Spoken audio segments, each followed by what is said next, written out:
So today we got the most disturbing Guinness World Record accident iceberg by a blissful observer. Shout outs to a blissful observer. Hopefully I'm saving that shit right. I got a strong ass accent. I don't give a fuck if you guys are new.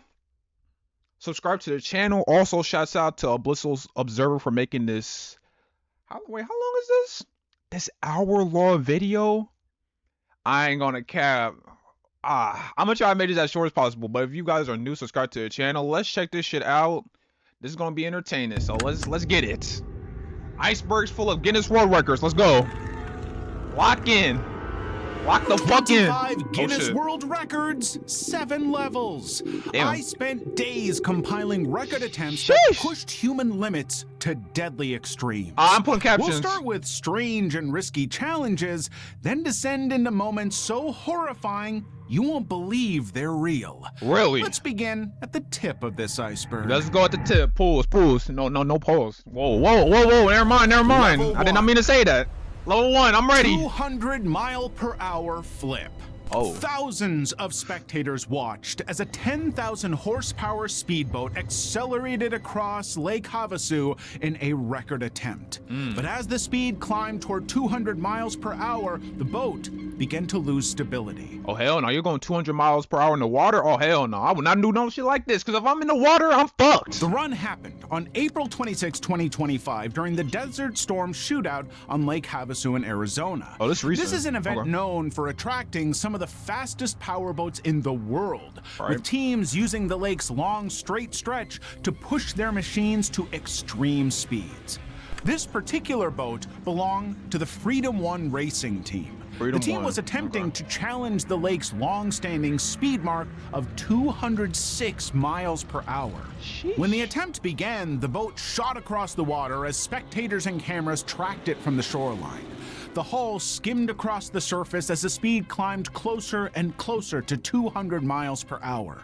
Without warning, the front of the boat suddenly lifted off the water. Oh, god damn. That's, whoa, hold on. Suddenly lifted off.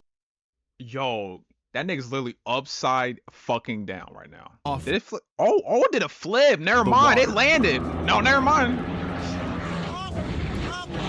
Whoa, that shit went floating in there. Nearly 200 miles per hour, the catamaran pitched forward and flipped through the air. The boat completed a full somersault before crashing violently back onto the lake. Water and debris exploded across the surface as the crash unfolded in front of the crowd. Rescue crews rushed toward the wreckage and pulled both drivers from the damaged cockpit. And despite the violence of the crash, the reinforced safety cell inside the boat protected them and both drivers survived. One suffered a broken collarbone while the other had a partially fractured knee. They were treated at the scene before being taken for further medical evaluation. Ironically, the radar reading from the run, 200.1 miles per hour, ended up being the fastest speed recorded that day. Oh, really? Even after flipping through the air, the destroyed boat had technically won the event. The vessel itself was badly damaged, but the team later confirmed it could be rebuilt. What mattered most was that the cockpit safety systems had worked exactly as designed, preventing what could easily have become a fatal crash. Yeah, that shit. At least they got the record, or did they? Ramp disaster. A professional rally driver lined up for one of the most ambitious car jumps ever attempted on snow. But within seconds of leaving the ramp, the vehicle's trajectory began drifting away from the landing point. This stunt attempt was designed to challenge the record for the longest car jump. Organizers targeted a jump of roughly 110 meters, or about 360 feet. Behind the wheel was Ghislaine Chicharit, a well-known athlete who had built a career in both extreme skiing and professional rally racing. See, I've always wanted to do this shit when I was young, but now since I'm old, bro, like, I don't know, cause some shit could just like fall off, and I could still sue. Hey, I can still sue shit. For the jump, engineers prepared a heavily modified Mini Countryman reinforced with a racing roll cage and safety systems to protect the driver during a high-speed stunt. The launch ramp itself was constructed entirely from compacted snow rising high above the resort landscape. As the run began, Chicharit accelerated the Mini toward the ramp, building enough speed to carry the car across the massive distance. Okay. The vehicle climbed the snow ramp's incline and launched into the air. For a brief moment, the jump appeared to follow the planned trajectory. While the Mini was still airborne, the vehicle's balance began to change. The front end dipped downward, shifting the car's angle before it could reach the landing ramp. Instead of touching down evenly on its wheels, the vehicle struck the snow nose first. Damn. Nose first? Oh my gosh! The impact forced the car into a series of violent flips. The Mini rolled repeatedly across the landing area and through the snow before finally sliding to a stop upside down. Okay. The wrecked vehicle came to a rest on its roof while debris was scattered across the course. Track officials and medical personnel moved on to the landing area immediately after the crash. Chicharit remained inside the vehicle while crews worked to extract him from the overturned Mini. The reinforced roll cage built into the car had absorbed much of the impact force and the forces from the subsequent flips.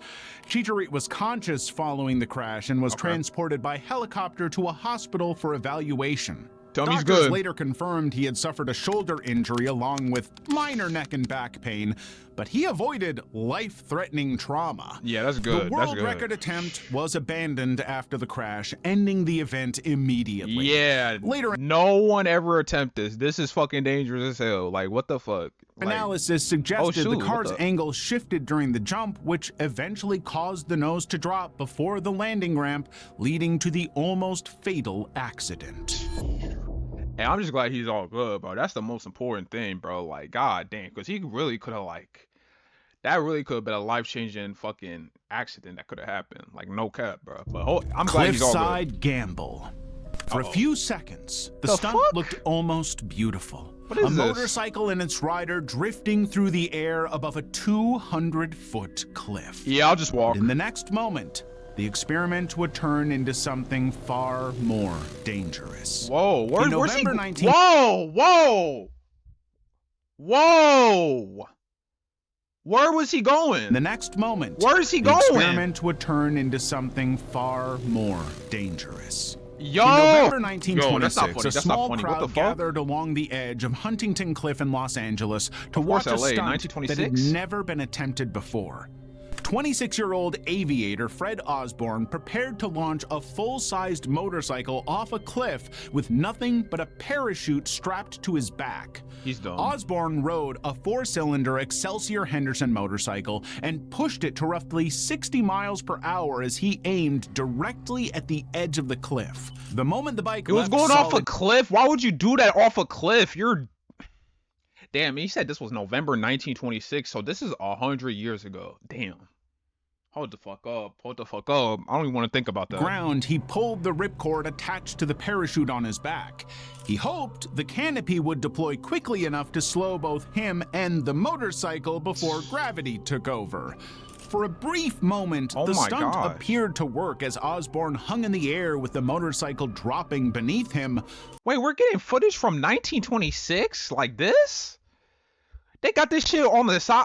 Come on now. You know damn well they got a bunch of more footage from like, you know damn well they got a bunch of more old footage that they're hiding, bro. Cause like, what the fuck? This is like, they got transitions and everything. The parachute failed to stabilize the fall, and the combined weight of the rider and the machine caused him to plunge downward far faster than expected. Damn. Are you showing this?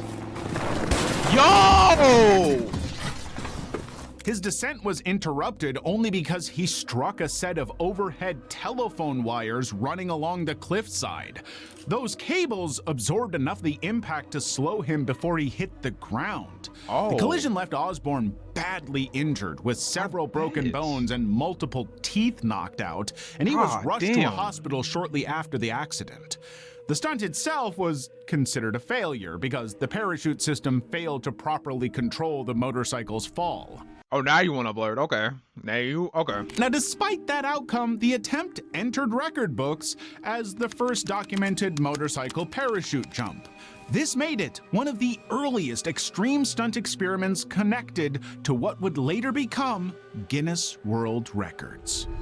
That's actually crazy to think about. This was back in 1926. That was the first ever record, like, ever recorded. That's actually crazy. That's just wow. Wow. Level 2. Historic. Nitro disaster. Uh-oh, the Nitro? Stunt was meant to last only a few seconds in mid-air. But the moment the car left the ramp, it became clear something had gone wrong. In August 1993, Australian stuntman Ray Bauman prepared to attempt a long-distance car jump using a specially modified vehicle he had designed himself. Bauman called the car the Coffin because not only did it have a very cramped driver compartment, but the stunt was extremely dangerous. What you mean a very cramped driver compartment?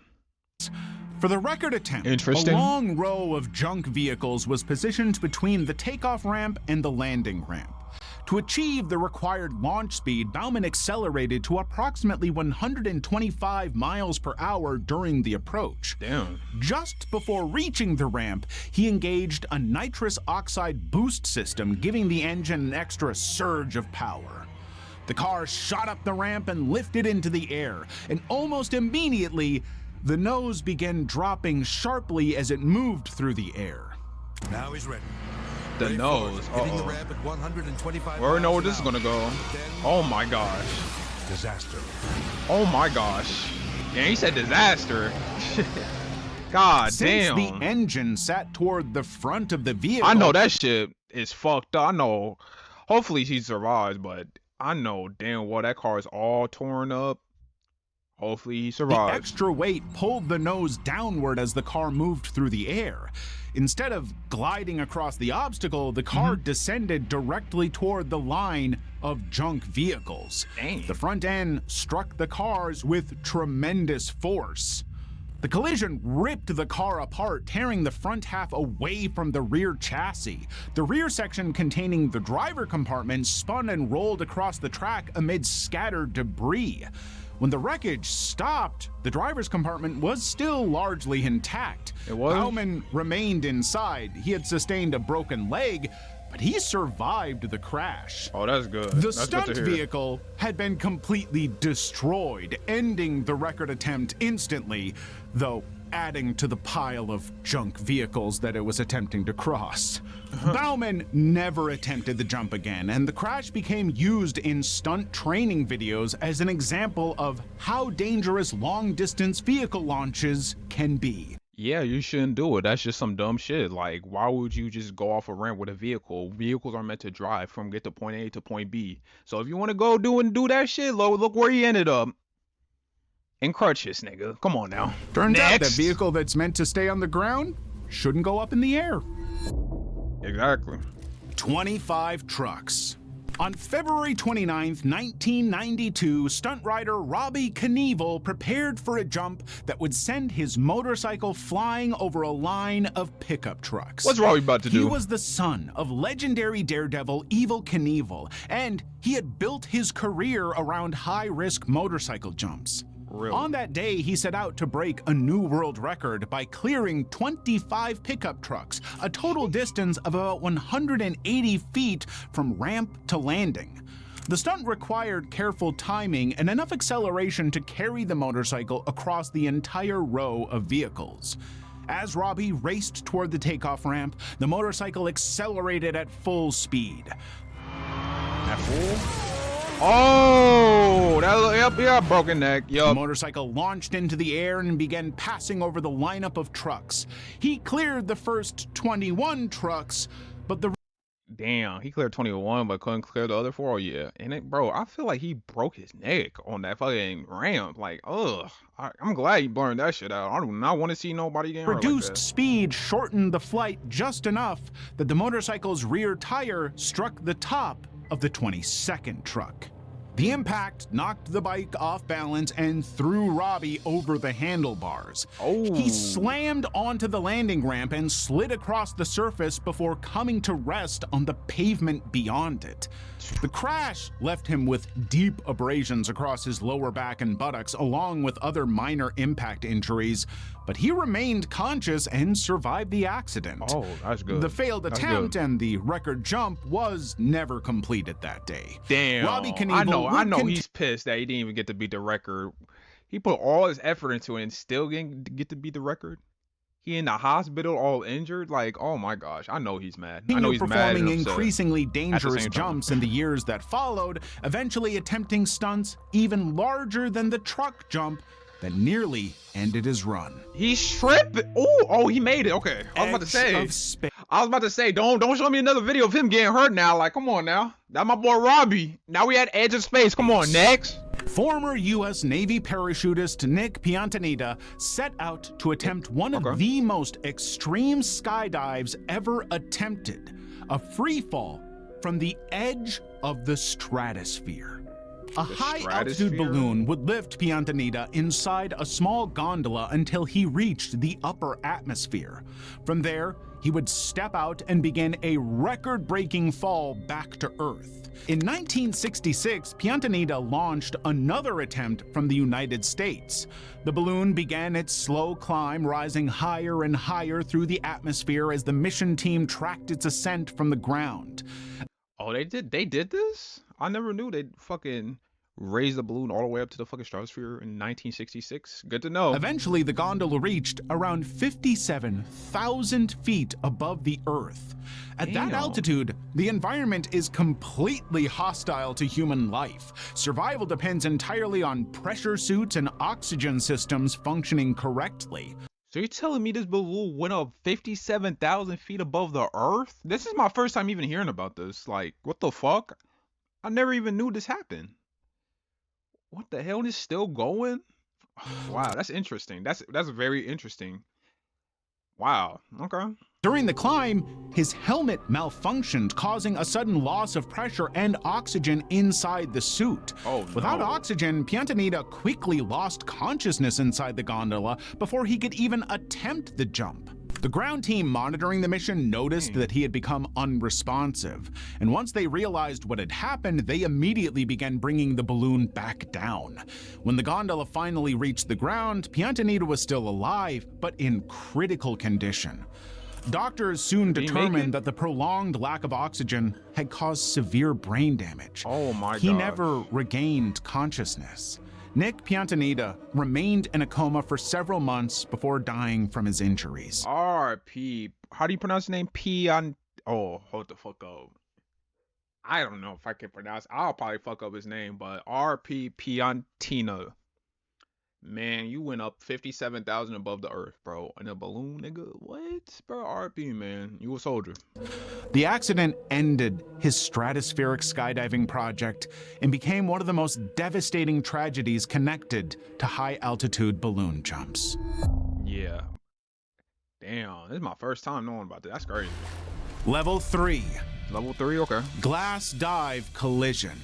The cameras were already rolling when a Mexican stunt performer prepared for a major record-breaking attempt involving stacked panes of glass.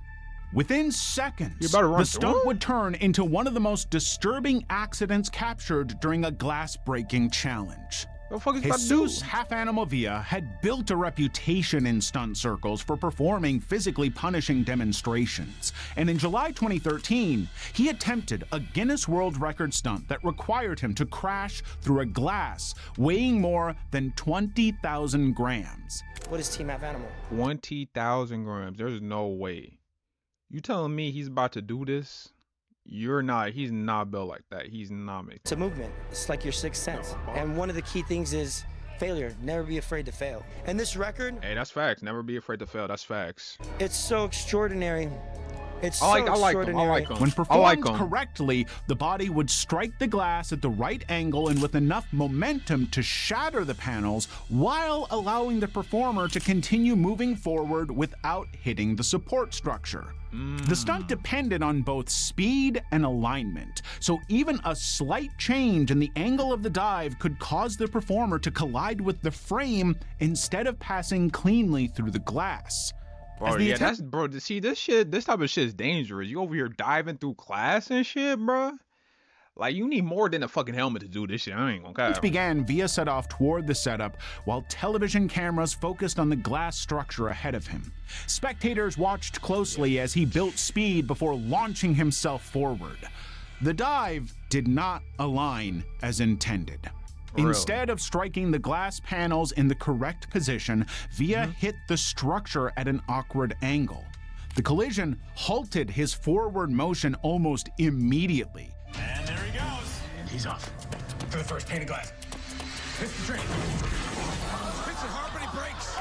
He dropped Oh my gosh. Yeah, this shit, nah, I can't, nah.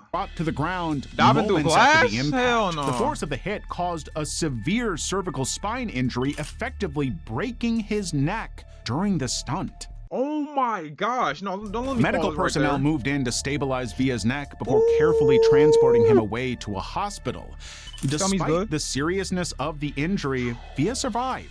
And I W. know that he's attempted and he's been very successful in setting some world records. And Bro, I knew something bad would happen. Glass diving, nigga, what? I know that he's Oh my trying to gosh. I'm glad he's accomplish good, though. I'm this glad he's new good. record. The record attempt was canceled immediately after the crash, and footage of the dive shows the exact moment the attempt failed. I don't The wanna see body it. striking the rigid frame instead Why of are the you glass showing this panels, the shit? stunt was Again? designed to shatter. Nope, I'm not. I didn't even look at it. Nope. You want to show this shit to me again? 245-foot crash. Oh. On December 21st, 1999, at a runway in Apple Valley, California, motocross rider Seth Enslow attempted to set a new distance record for a motorcycle jump. But the jump that followed would travel much farther than anyone involved had prepared for. During the late 1990s, riders jumped farther than ever before, experimenting with longer ramps and higher launch speeds in an effort to break existing records. Trying to build up this whole world record idea of me. Bro, I used to be, I'm not gonna lie, bro. I I used to be tapped into this shit. Like, when I was like 11 and 12, I used to be tapped into like all the nerd bikes and shit, bro. Oh my god, little bro. ramp jumps in the parking lot over kegs of beer, over semi trucks, over Harley Davidson, whatever. Now I'm The on a record whole attempt different had other world, originally bro. been Like, I'm on a scheduled whole for the different day level now, bro. before. Like, However, strong crosswinds made the conditions too dangerous, forcing the team to postpone the jump. When Enslow returned the following day, the weather had changed. Instead of crosswinds, a strong tailwind blew directly behind the motorcycle during the run-up. really? Now, while that might seem helpful, tailwinds can dramatically increase the distance a motorcycle travels once it leaves the ramp. As Enslow didn't know that. accelerated toward the takeoff ramp, the wind pushed behind the bike intensely. When the motorcycle launched, the jump immediately traveled farther than expected, and the bike cleared the landing ramp entirely. Oh. Instead of touching down on the prepared landing slope, Enslow continued flying through the air for roughly 245 feet before reaching the ground. The motorcycle 200, bro. I can't even imagine myself being up that high, dude. Like 245 feet, my nigga. I'm so scared of heights, dudes. I'm a tall ass nigga, and I'm scared of heights, dude. I cannot do no shit where I'm like above the ground, like where I'm like too far above the ground. Like, I can't be doing no shit like this. Like, hell no. Dropped My onto the- heart would be going into my ass, a literally. flat desert surface beyond the ramp, and the impact was severe. Let's see The it. force of the landing drove Enslow forward, smashing his face into the handlebars as the motorcycle collapsed beneath him. The crash fractured his skull, leaving him with critical head injuries. Oh my gosh. Medical personnel on site responded quickly and rushed Enslow to receive emergency treatment. Doctors performed extensive surgery to repair the damage, reconstructing part of his forehead using titanium plates. Titanium the injuries plates? were severe and required a long Oh my gosh. This happened in 1999, December 21st, 4 days before Christmas. Sheesh. Recovery period. But despite the brutality of the crash, Enslow survived. In the years that followed, he gradually returned to freestyle motocross and continued performing stunts. Oh, you don't learn. Okay. So we're not learning from our mistakes. Okay. Doing something nobody's ever really seen, done before, and doing innovative, brand new that's making people like me do the stuff we're doing today. I mean, I guess you got a titanium skull, you might as well put it through the ringer. Yeah, you literally got titanium, like, literally in you, dude. Like, what the fuck, bro? Like, you need to stop. If you got, bro, like, you had to have surgery for your shit, and you still want to do it? Like, okay, go ahead. Watch what happens next. Well, I don't know. Is he still? This happened in 1999. Hopefully, he's still alive. Hopefully. Because I don't know. Danger's descent. The rider launched into the air, expecting to land on a prepared ramp hundreds of feet away, but the motorcycle began descending sooner than planned. On June 27, 1992, Doug Danger Senecal attempted a 249-foot motorcycle jump, a distance intended to push toward a new world record distance. I've been trying to get myself prepared, get known as the #1 jumper in the country. Yeah, you can miss me with that. Against Robbie Knievel. If he's willing to take on a challenge, I'm putting it up there. The stunt course included a long run-up area where the rider could build up enough speed before reaching the takeoff ramp. Beyond the ramp sat a wide gap, followed by a landing ramp designed to absorb the impact and allow the motorcycle to touch down safely. Okay. The rider had to reach the correct speed, launch at the right angle, and maintain a trajectory that carried the motorcycle precisely to the landing surface. When Doug began his run, he accelerated toward the ramp at high speed. The motorcycle lifted into the air cleanly as it left the takeoff ramp. For a moment, the jump followed the exact path. But as the bike moved through the air, it became clear that the distance across the gap was slightly greater than the motorcycle's trajectory would allow. Instead of reaching the landing ramp, the motorcycle descended toward the far edge of the stunt course. Positioned just beyond the landing area was a 3-foot concrete retaining wall. The motorcycle slammed directly into a 3-foot retaining wall. That wall. Why was there? So there was a wall at the end of the ramp? What the hell? Impact hurled Doug headfirst into the barrier. Oh, concussion. Why do I keep pressing V? Like, I keep pressing space and I keep pressing V at the same time. I hate that shit. Like, god damn, headfirst into the fucking wall, bro. That boy got a whole fucking the motorcycle beneath concussions. him. Yeah. Oh, there was no. Oh, damn. Never mind. The force of the collision left him with 17 broken bones and a fractured skull. He was transported to a hospital where doctors placed him in intensive care. He remained in a coma for more than a month. And bro, see, this shit is not, bro. It's like, it's fun, bro, but is it worth your health? You guys gotta think about that now. Severe head trauma left him with temporary amnesia after he regained consciousness. God, can you imagine waking up and be like, why am I here? Oh, you attempted a motorcycle jump. I did what?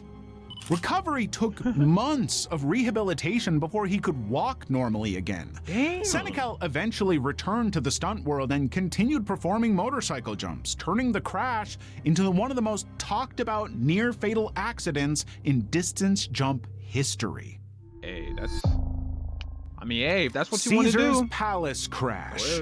A record distance stunt outside one of Las Vegas's most famous casinos would quickly turn into a crash seen around the world. Why you name the casino? 1967, Evel Knievel was rapidly gaining attention for attempting increasingly long motorcycle stunts. At the time, I know who this is. Like, everybody should know who this is. Everybody should know who Evel Knievel is. If you don't, bro, you always out of tune. Distance jumping was becoming one of the most visible forms of stunt performance. Riders attempted to travel farther through the air with each new jump. Knievel planned to ride a motorcycle up a specially built ramp positioned near the entrance of Caesar's Palace. His plan was to launch across the large fountain display in front of the casino and land on a ramp set up across the parking area on the other side.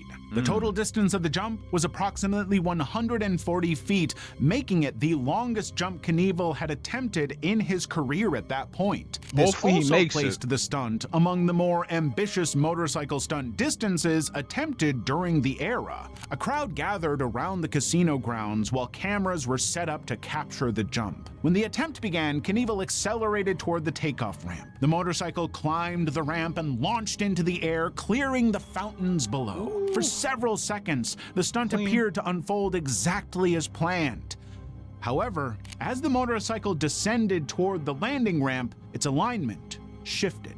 The wheels no longer matched the angle of the landing surface prepared for the touchdown. When the bike struck the ramp, it landed at an unstable angle. The impact that shit over there flip-flopping and shit. caused the motorcycle to bounce violently. Knievel was thrown forward over the handlebars and slammed onto the pavement. He tumbled across the parking lot while the motorcycle skidded away from him. The crash left him with multiple severe injuries, including a crushed pelvis, a fractured femur, a broken ankle, a broken wrist, and a severe concussion.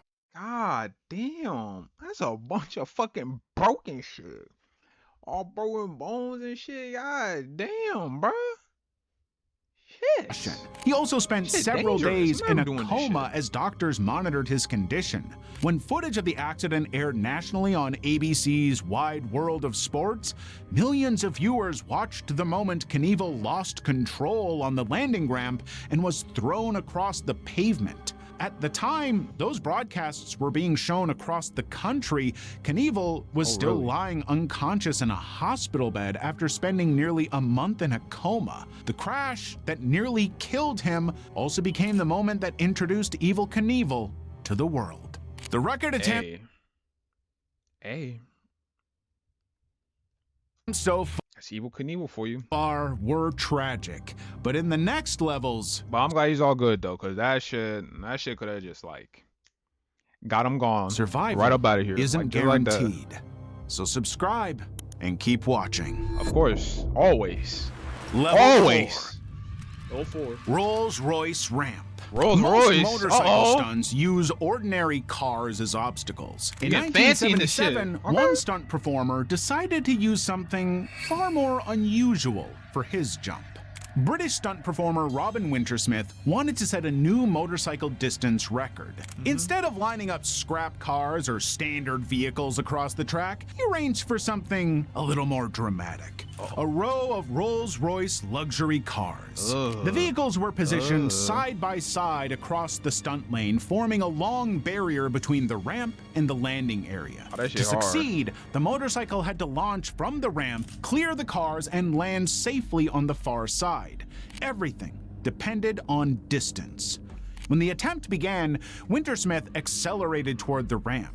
The motorcycle picked up speed quickly as it raced down the approach. Seconds later, the bike hit the ramp and lifted into the air. And for a second, the jump looked clean. Then, the problem became obvious. The motorcycle was not traveling far enough. It wasn't? Instead of clearing the lineup, the bike began dropping toward the cars. The motorcycle slammed directly into the Rolls-Royce vehicles. Parts of the bike were scattered across the stunt course as the machine broke apart. The collision was completely devastating, and Robin Wintersmith died instantly during the stunt. What? He died? It had been Bro, come planned on. as a record-breaking spectacle. Instead, it Come on. ended the moment the motorcycle bro. struck the cars, leaving the stunt unfinished and the attempt permanently halted. Bro, RP, man. That's fucked up. Practice run tragedy. A motorcycle jump was being prepared at a Washington air show, but before the official attempt could even begin, the stunt would end in tragedy. This is coming out of Grant County, where a local stuntman crashed while trying to break a world record in Moses Lake. The rider at the center of the jump was Alex. Wait, hold on. Arthur, My bad, a y'all. My bad, y'all. I was on my professional phone. Let me stunt take this back. motorcycle Hold on. jump, a professional stunt Crashed while trying to break never a mind. Let me world just play it. Let me record just in play it. Moses Lake. The rider at the center of the jump was Alex Harville, a professional stunt performer who had built a reputation around extreme motorcycle stunts. In June 2021, Harville traveled to the Moses Lake Air Show in Washington with plans to attempt a new world record for the longest motorcycle ramp jump ever attempted. The distance he was aiming for... Yo, where's the fuck is the ramp at?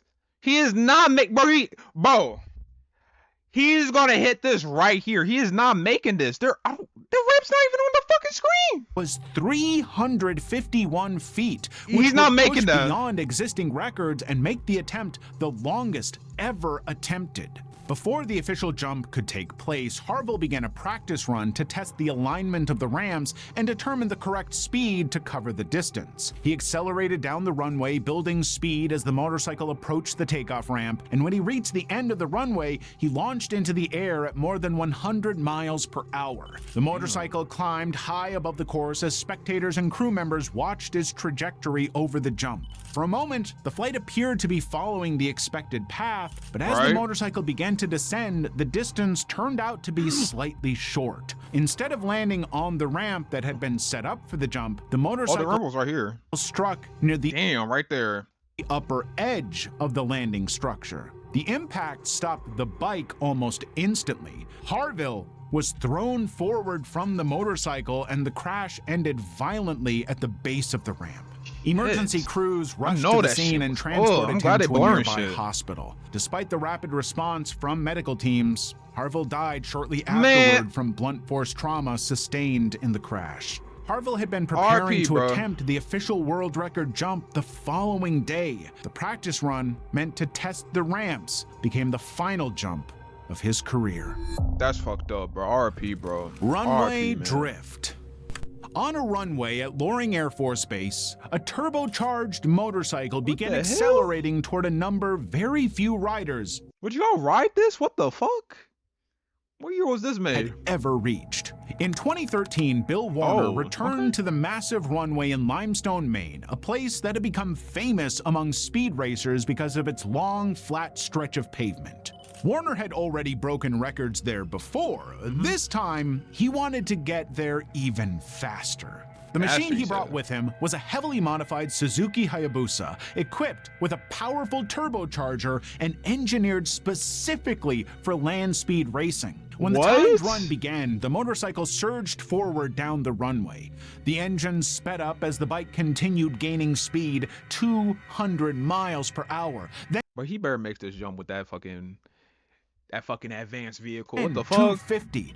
The Hayabusa kept accelerating as Warner pushed toward the 300 mile per hour mark, a speed that only a handful of riders had ever approached on a conventional motorcycle.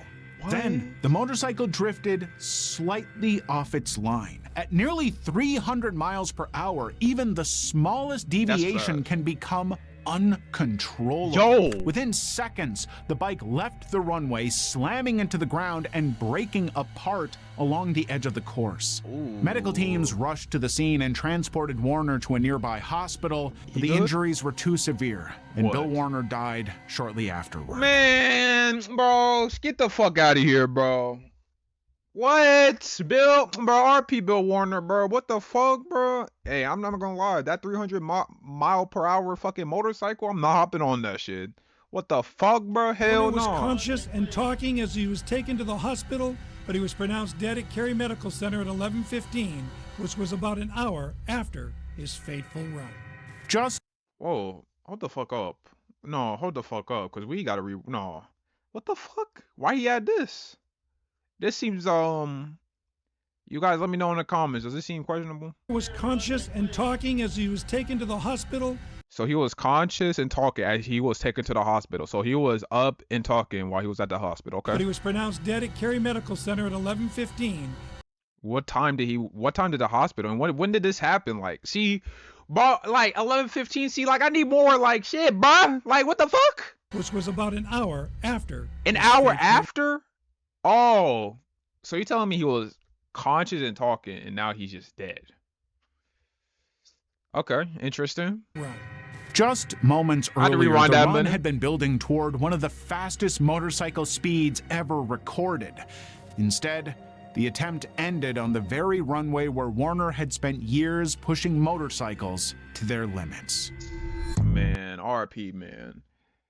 300 miles per hour is crazy, bro. See, nobody needs to even be going that fast. Like, if you need to be going 300 miles per hour, what the fuck are you doing? What the fuck are you running from? The whole world? Like, what the fuck? Like, 300 miles per hour, nigga? Like, dude, you won't be able to control that at all. Like, I ain't gonna cap. Youngest flight. In 1996, a 7-year-old girl climbed into the... Oh, whoa. A what? Repeat that. A what? I think I heard that right. And the captions? Okay, I see the captions. You're not slick captions. Youngest flight. In 1996, a 7-year-old... Okay, so this is false right here. I hope you guys know that. It's 6'7". Yeah. Girl climbed into the cockpit of a small airplane with a goal that had never been attempted by someone her age. But as the plane prepared to depart... Who even let her on the plane? What the fuck? She young as hell. What the fuck? A sudden downpour would complicate her flight. Jessica Dubroff was a student pilot from California who had set out in April of that year to become the youngest person ever to fly across the United States. Why are they allowing this? You're letting a kid fly a plane around the United States? This is my first time hearing about this. What the fuck? They allowed this? The trip was planned as a coast-to-coast journey with several stops along the way. Inside the plane with her were flight instructor Joe Reed and her father, Lloyd Dubroff. So two grown-ass men with a fucking child. Yeah, we can say child. Yeah, with a child. And they allowed her to do this? The journey had already run into problems before reaching Wyoming because difficult weather along the route had forced delays. They had to go Wyoming? When the team arrived in Cheyenne, the forecasts were still poor. Even so, the next leg of the trip moved forward. But conditions continued to worsen as the plane climbed away from the airport. People watching from the ground described seeing the aircraft rise into the rain before something about its movement suddenly looked unstable. Within minutes of departure, the Cessna began descending rapidly. The aircraft suddenly went down in a field near Cheyenne, and the impact destroyed the plane. What? Everyone on board was killed in the crash. Whoa. Jessica Dubroff, her father Lloyd Dubroff, and the flight instructor Joe Reed. News of the accident quickly spread across the country and sparked a serious discussion about the risks of involving children in high-profile record attempts. Exactly. Why the fuck is a child even doing this? This was back in the 90s. They allowed children to fly planes, nigga? What? This is right here, just like, this is just sad. This is irresponsible. This is pathetic. Because why are you letting your child do this? At that young of an age? Who let this happen? Who the fuck let this happen? In the years that followed, organizations such as Guinness... I'm not even about to even say what I'm about to say because it's about to be a whole rant. But World Records let's continue. Stopped recognizing dangerous record attempts involving young participants. There shouldn't even be no type of young person even joining no Guinness World Records. Guinness World Record, bro. That's crazy, bro. RP to all three of them, bro. Level 5. That's sad, bro. Empty tank. Empty tank. In competitive free diving, the descent is only half the challenge. The real danger begins when it's time to come back up.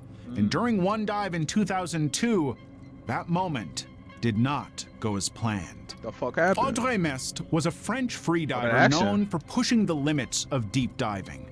By 2002, she was attempting to set the No Limits World Depth Record, one of the sport's most extreme disciplines. The dive took place on October 12, 2002. In No Limits diving, the descent happens using a weighted sled attached to a guideline.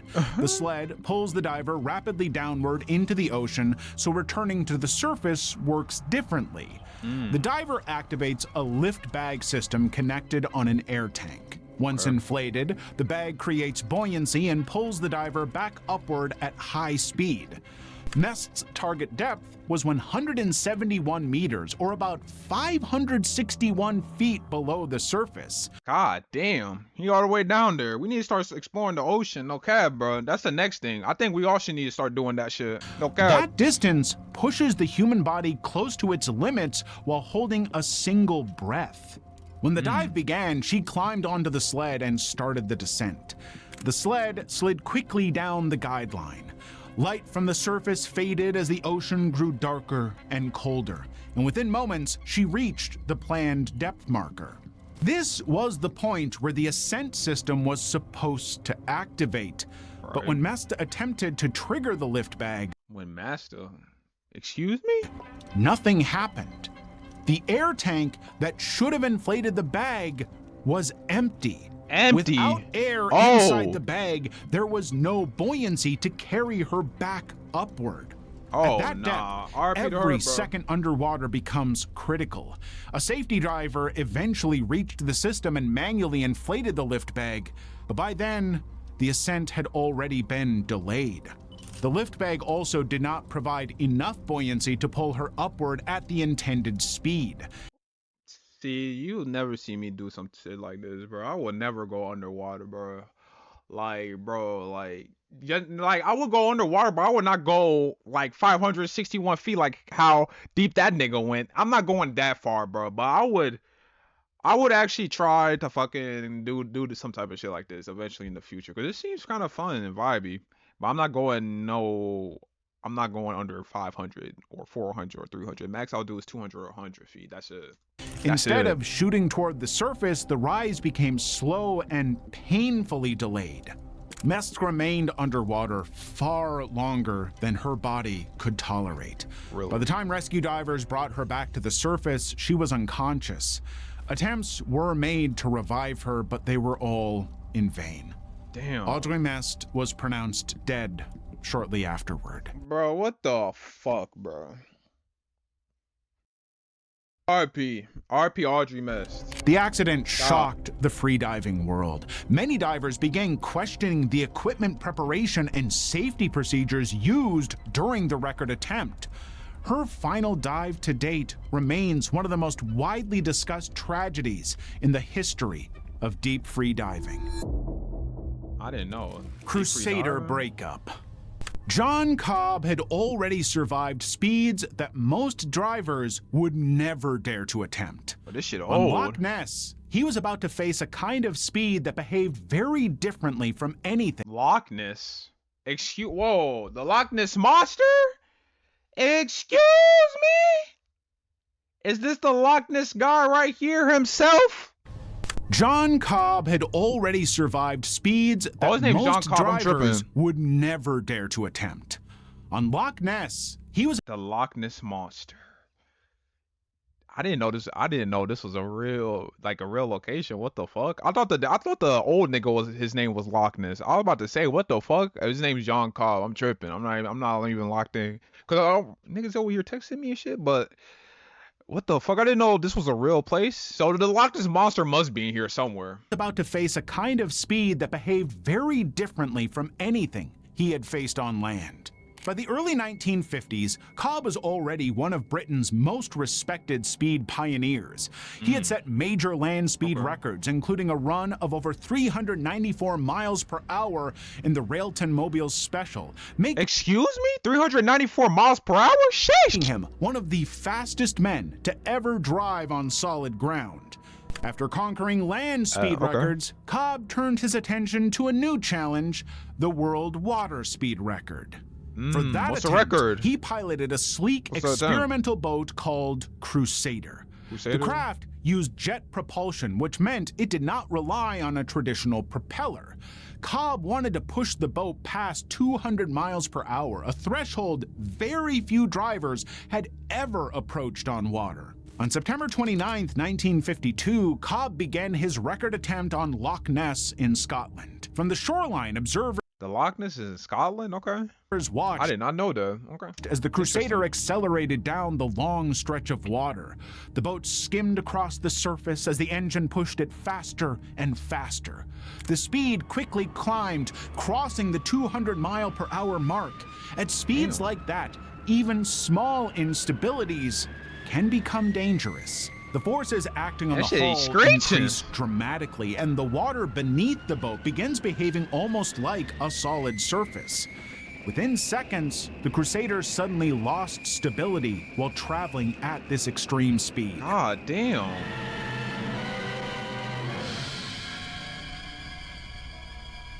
The forces... Bro, they got this. They got that old ass music. This is back in 1952. What the hell? I want to start. I want to see like more footage from like the 1900s because it's really interesting. Because it's like a different world back then. Like, god damn. I feel like, I don't know. I feel like maybe one day we can react to like a bunch of fucking old footage. Who knows? Let me know in the comments. But this is like very interesting. Like 1952, my nigga. On the structure became too much for the boat to withstand. The hull broke apart and the Crusader disintegrated across the surface of the loch, sending fragments of the shattered craft across the water and throwing Cobb violently into the lake. Rescue crews rushed onto the water almost immediately, but the destruction of the craft had been catastrophic. John Cobb was killed instantly. In the moments before the boat broke apart, the timing equipment had already captured the speed of the run. Cobb's final pass had reached 206.89 miles per hour, setting a new world water speed record. Hey, at least he got that new water speed record.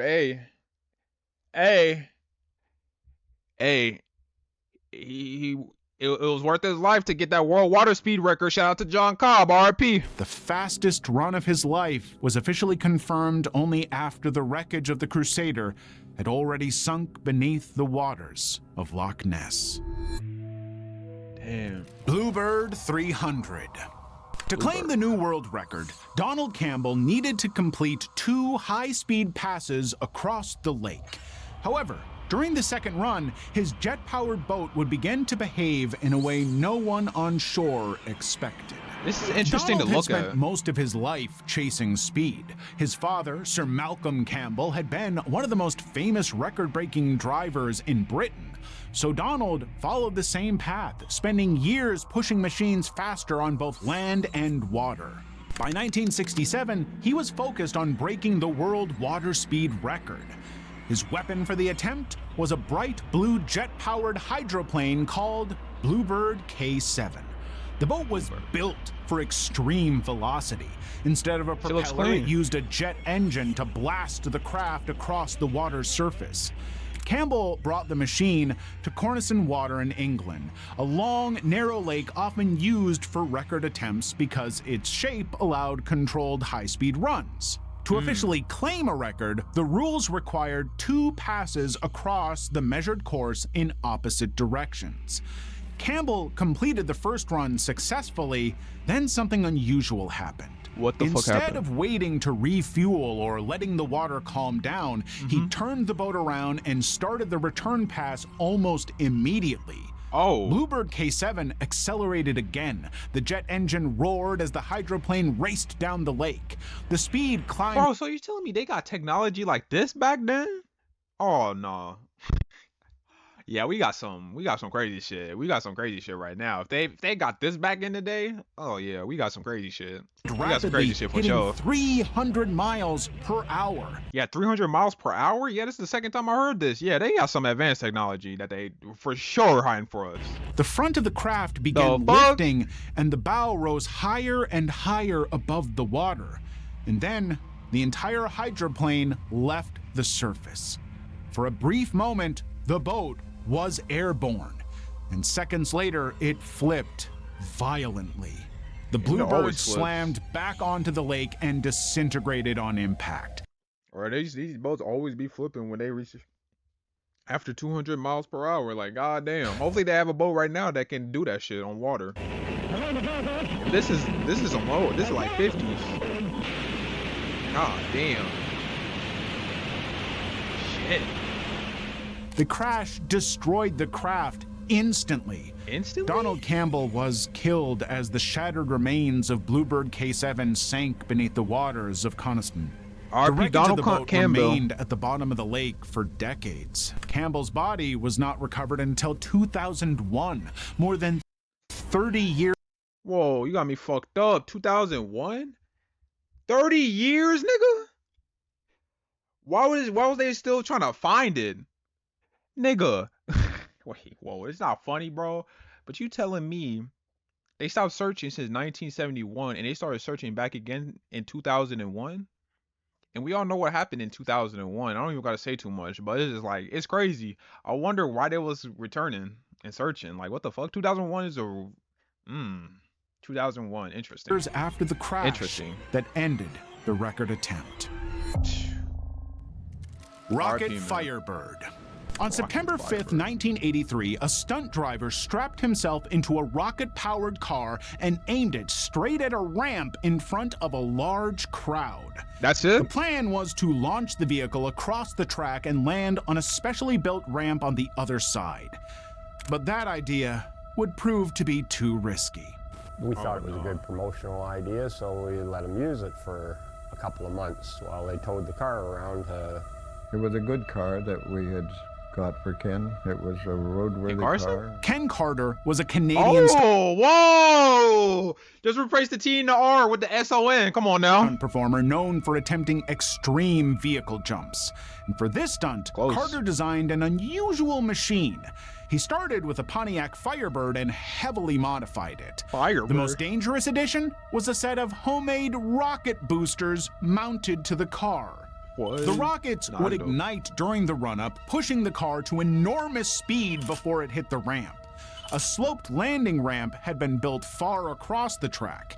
If everything worked perfectly, the car would launch from the first ramp and touch down safely on the second. There's a lot of things that could go wrong. If it was just ground, then it wouldn't be a problem. But that water is 200 feet across that pond out there, and I gotta clear it. And if I don't, you won't be able to find that car. And the run began. The rockets ignited. The Firebird surged forward. You won't be able to find that car. We won't be able to find you anymore if you don't fucking lock the fuck in. And within seconds, the car was moving incredibly fast as it raced toward the ramp. Then it hit the launch point. Now at this point, the stunt looked successful. The car climbed high above the track as it traveled across the gap, but something was wrong. What? The Firebird kept moving farther than expected. Mid-air, the car began to lose stability, and then the vehicle flipped. Oh my gosh, yeah, this is definitely not like. Instead of reaching the landing ramp, the car rolled over. It slammed into the ground beyond the landing area. The roof collapsed in. Oh my gosh, the top, bro. You land the car top first? Like, what the fuck? Instantly, as the force crushed the cockpit around the driver. Even though medical responders rushed toward the wreckage immediately, the damage to the car was too severe. Carter's friends say he was particularly worried about last night's jump, but they say he was desperate to regain the publicity he'd been losing for the past few years. I think of Ken Carter and that awful ending to his life. Ken Carter did not survive the crash. And that failed jump at Westgate Speedway became the final chapter of Carter's rocket-powered experiment. See, I would not do no shit like this, dude. Like, it seems fun, bro, but I know some shit would happen if I do some shit like this, like. Especially since I'm not like, I never done this shit before. So it's just like, imagine me doing this for the first time. I'm going to the hospital or it's RP. Level 6. Okay, level 6. GB's Inferno. Uh-oh, fire? The GB Okay. Model Z was one mind. of the fastest airplanes of its time, but pilots often described it as dangerously unstable. And during a record attempt in 1931, that reputation... Whoa. I need to stop pressing V. I don't know why I keep fucking tapping that. 1931. Would come dangerously alive. What the fuck? Lowell Richard Bales was a daring air racer in the early 1930s. And on December 5th, 1931, he arrived near Detroit, Michigan to attempt a new world land plane speed record. Detroit. Earlier runs had already shown what the plane could do. Bales had pushed the GB beyond 300 miles per hour, a speed that very few aircraft had ever reached at the time. On his first attempt, he reached 281 miles an hour, but was denied the official record because the margin was not large enough. So he went out again. This time, he reached 300 miles an hour. For the official timing pass, Bales began descending from about 1,000 feet. He leveled the aircraft low over the course to pass through the timing markers at maximum speed. The GB sped across the airfield, and at those speeds, the stress on the aircraft increased dramatically.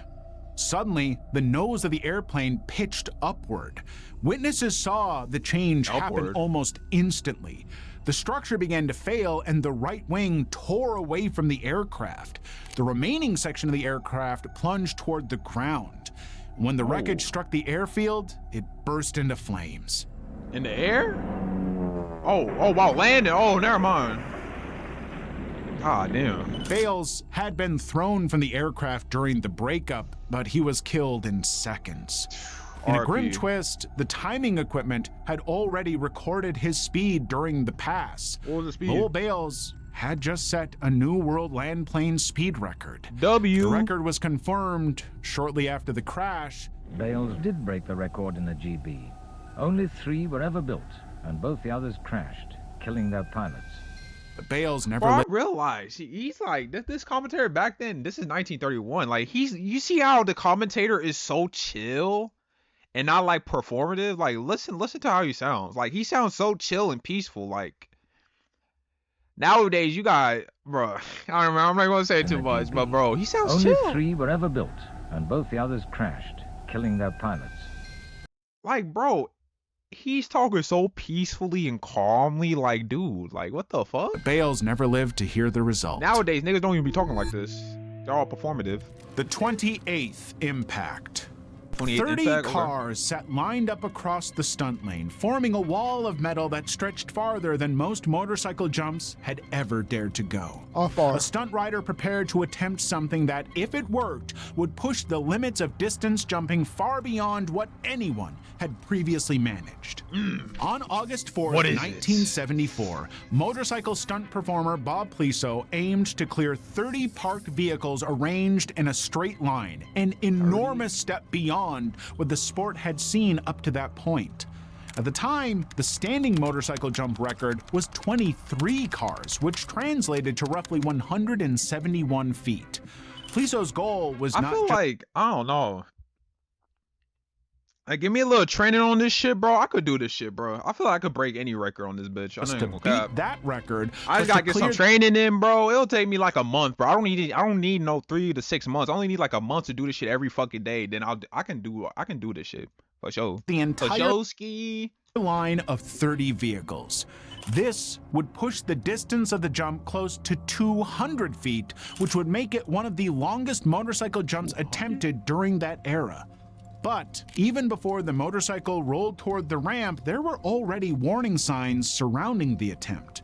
Rain had fallen earlier in the day, leaving sections of the course damp, raising concerns about traction during the high-speed run-up the stunt required. You know the damn what the traction was going to be ass if it's going to rain. Come on now. The motorcycle had already experienced mechanical problems earlier in the day, but despite those issues, the stunt attempt proceeded as planned.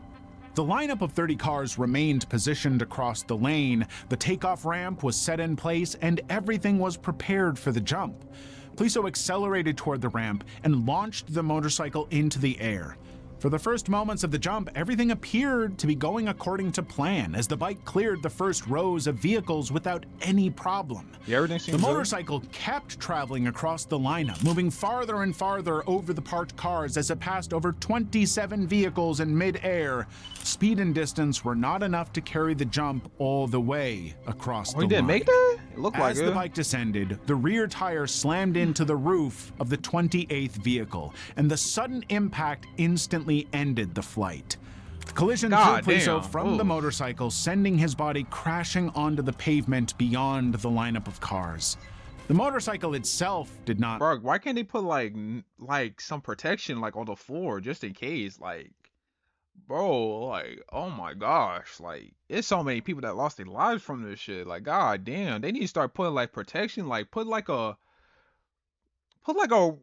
bounty house or like some like that'll protect them, like a little, I don't know, bro. They need something like to get protected, because I'm tired of hearing all of these people getting killed off of these Guinness World Records just because they're trying to break some records. Like, god damn, we need to change some shit up, bro. We need to bring world records back too. We need to start breaking with some world records shit. After the impact, the bike continued forward and struck cameraman Santiago Rivera, who had been positioned near the course while filming the stunt. Pliso suffered severe blunt force trauma to his torso and head, along with massive internal bleeding. And although he was rushed to a nearby hospital, he died 3 hours later from the injuries sustained in the crash. RP. See, this is what I'm saying. If Guinness World Records do return, bro, they need to have some like safety precautions first, because like, god damn, Guinness World Records, y'all as a thing, bro, bro, shit. There's a lot of people that passed away in this video from your world records. God damn. Shit. No safety precautions, no nothing for them. The one he knew was broken in.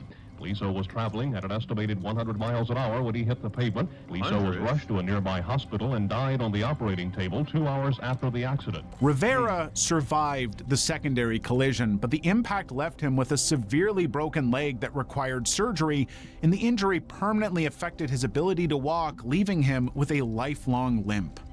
Damn, see, bro. Golly, bro. The jump never produced the record it aimed for, but the tragedy that unfolded during the attempt stayed in the memories of everyone who witnessed it. Bro, it ain't even worth it, but all of these niggas in this video are soldiers, bro. Shouts out to them. Formation Everybody in these videos are soldiers. More than two. Oh, let me go back. What's the next one?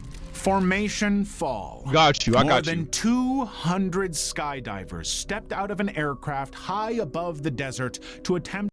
200 people in the fucking sky. There, what could go wrong? Do not make me mad. One of the largest free fall formations ever organized. You'll never see me do some type of shit like this. No, I would overly react. Like, I'm sorry, y'all. Look how. Nah. No, this position right here, no. I will pass out. I will pass out instantly. No. Do not know. I would never go skydiving. No, none of that shit. No parachuting. Fuck no. I don't trust that shit. Hell no.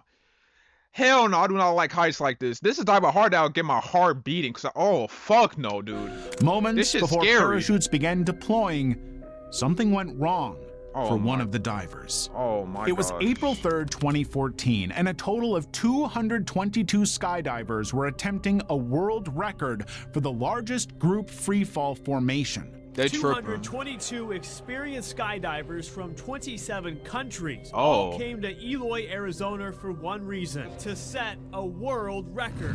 That's a W. They from different countries? Okay, shout out to them. Challenging, but definitely doable. Multiple aircraft carried the group to altitude. One by one, the divers exited the planes and began spreading across the sky. The goal was extremely precise. The group had to assemble two massive formations in free fall before separating and deploying parachutes. Among the participants was German skydiver Diana Paris. Hey, shout out to my German sister, because I'm German. I was born in Germany, if you guys didn't know. I came here to the United States when I was 3, so shout out to her. But tell me, what the fuck? Do not tell me do not tell me she was the one. Among the participants was German skydiver Diana Paris. Yo, shouts out to Diana Paris. We both on the same. Hey, shouts out to her. As the formation locked into place, my bad, the jump moved into its most critical stage. The divers began separating. One by one, parachutes started opening across the sky. Paris deployed her main parachute, but her canopy suddenly malfunctioned. Either it failed to inflate properly or it deployed far too late during the fall. See, like, you gotta pay me some money to do some shit like this. Cause look, are you guys reading this? It failed to inflate properly or deployed far too late. You gotta be accurate with this shit, bro. And it's like one wrong sting and that's your death, bro. You dead ass fall into your death if you fuck up one time. So you'll never see me do no skydiving. Hell no. You got me fucked up, bro. I do not fuck with heights, nigga. At that altitude, there is very little time to react. So she attempted to deploy her reserve parachute. However, the sequence happened dangerously low. The backup canopy did not have enough time to fully inflate, and without enough lift from either chute, her descent continued unchecked. Paris struck the desert before the reserve parachute could stabilize her fall, and the impact was so fatal that she was immediately pronounced dead at the scene. We received a call this morning at about 7:42 regarding a skydiver that was down. When we arrived, the victim was found near the intersection of Shed and 11 Mile Corner Road here in Eloy, and she was pronounced dead on scene. The jump was... Bro, RIP, bro. Like, look, bro, just look at this. Nah, this is the thumbnail right here. This is the thumbnail. YouTube, put this as my thumbnail, cause you guys be auto-generating and shit. I be seeing that shit, so put this as the thumbnail. This is what I'm putting as my thumbnail. I don't give a fuck. This is fucking crazy right here. Would y'all do this? You got me fucked up, dude. That's 200 people up in the sky just falling down. What the hell, later bro? Confirmed as a new world record for the largest freefall formation, but the achievement was forever tied to the loss of one of the participants during the same jump. RP Diana, bro. RP Diana, my German 22 sister. buses. 22 buses? For most motorcycle jumps, a few cars are enough of a challenge. Right. One stunt performer decided to aim for something a little bigger. On August 27, 2005, Iranian student performer Javad Palizbanian arrived at Azadi Sports Stadium in Tehran to attempt a stunt that few riders had ever considered. Instead of lining up a handful of vehicles across the course, the obstacle stretched across 22 buses covering the entire arena floor. Damn. The vehicles were parked side by side in a long row beneath the ramp. From the rider's point of view, it looked like a wall of metal roofs stretching across the stadium. To complete the stunt, the motorcycle had to launch from the ramp, travel completely across the lineup, and land safely on the far side. The margin for error was almost non-existent. When the attempt began, Palizbanian accelerated down the approach lane.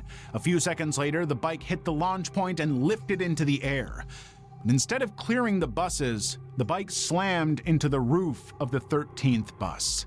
The impact shattered the bike instantly. Palizbanian was thrown forward during the crash. The contact had been catastrophic. Javad Palizbanian was killed the moment the motorcycle struck the bus. Damn, so... Bro, it's like, god damn, bro. It's a lot of people, bro.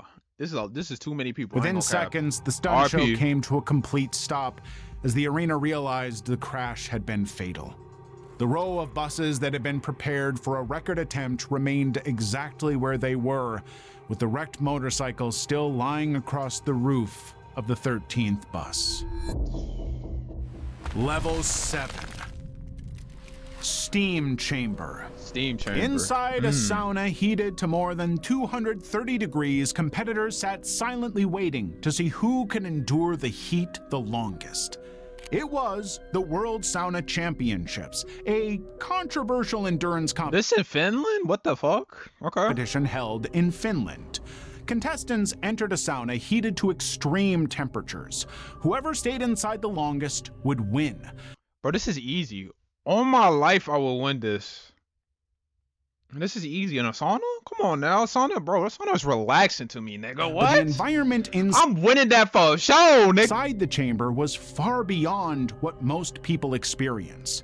Temperatures climbed to about 110 degrees Celsius, or roughly 230 degrees Fahrenheit. Oh, wait, can I handle that? Can I handle 230 degrees? I've never, my whole body has never even touched 230 degrees, so I don't know. Shit. Every 30 seconds, water was poured onto the hot stones. Each splash created a wave of steam that made the air even hotter and harder to tolerate. By the time the competition reached its final round, only a few participants remained. Among them was Vladimir Latishzensky, a competitor from Russia who had already endured several earlier rounds to reach the final stage. Inside the sauna, the remaining contestants sat on wooden benches as the heat continued building around them.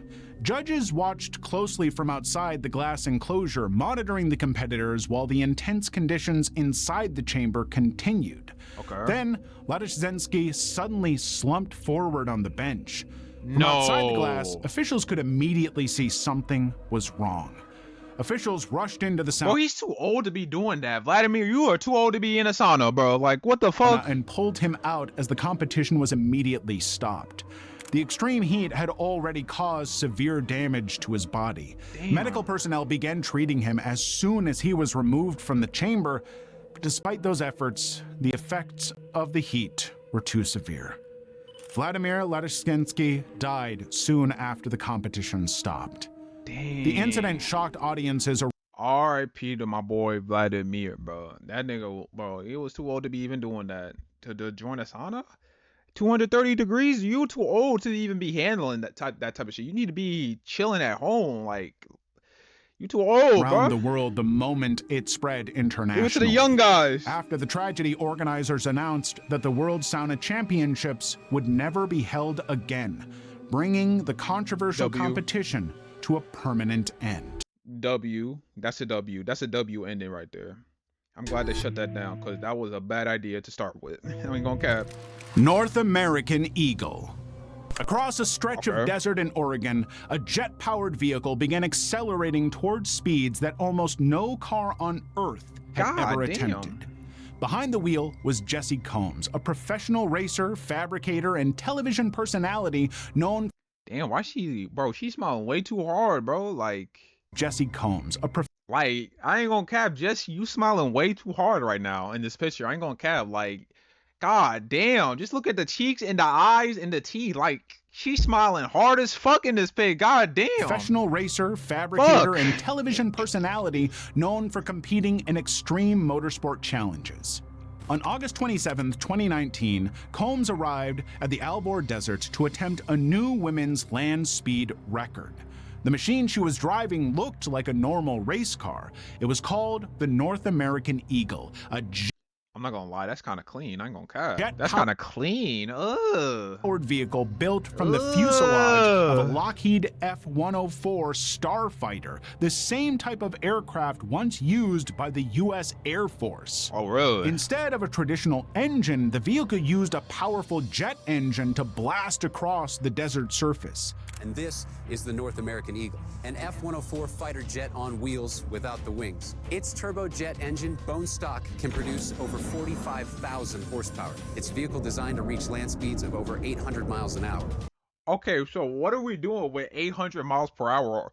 Like, I understand if we in the air with this shit, but if we driving, nigga, there is no road where you can go 800 miles per hour. Like, you don't need to go that fast. I'll see if the car turned to a fucking plane, then yeah, we could do it. Yeah, I could see that. The goal was to surpass the existing women's land speed record of 512 miles per hour. When the run began, the jet engine kicked into life.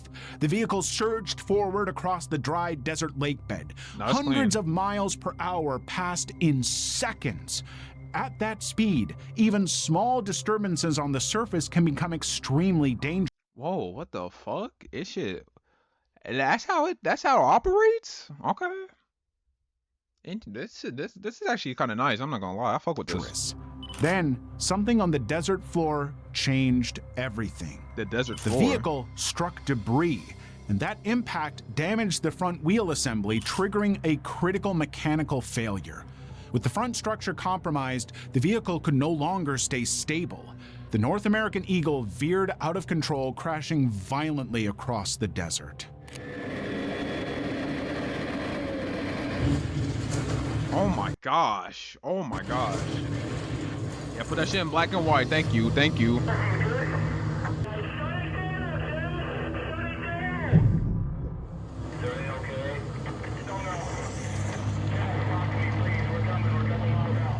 The record attempt ended immediately. Jesse Combs died from blunt force trauma before the wreckage caught fire. Despite the accident, damn, R.I.P. Jesse, bro. Golly, bro. Data from the completed runs that day were analyzed afterward. And in 2020, Guinness World Records officially recognized Jesse Combs as the fastest woman on 4 wheels, awarding the... Okay, why are they putting her as the fastest woman on Earth? Like, as the fastest woman on Earth? That's a crazy title right there. She was just in a fucking rocket car, or whatever that shit is. That shit was hard. That shit was clean, I'm not gonna lie. But, bro, she ain't no fastest woman. The fuck? On feet? Nope. Nope. She ain't fast. Well, maybe she is, but... well, I'm not even gonna doubt her, because I don't even know who she is, but R.I.P. to Jesse. Record posthumously. R.I.P. to Jesse. All these attempts were crazy. Shit. But imagine the same horrors unfolding on a movie set. Oh. Think you've seen it all? Find out in the disturbing movie Accidents Iceberg. Hey, we might have to check that out. Who knows? This was a good video. Hey, a blissful observer. I'm gonna have to give you a W on this video. You getting a big ass W on this video. This was an amazing video. Oh my gosh. Like, I was fully immersed with it. I was dead ass fully immersed with this. Oh no, this is a like, you got me. 59 minutes? What? Come on now. This was an interesting video, and you kept my brain going. I'm not gonna lie, I fuck with you. You need to post more content. You definitely, yes. Keep doing these iceberg videos, my nigga. Keep doing this shit. This is your thing. You know how to do this shit well. Keep doing it, bro. You got 190K. Hey, if you guys want to check out the original video, it will be in the link in the description. This was an amazing video. I fuck with this, dude. I mess with this. Shouts out to a blissful observer. If you guys are new, subscribe to the channel, hit the like button, and I'm out, man. This was an amazing video, man. Peace.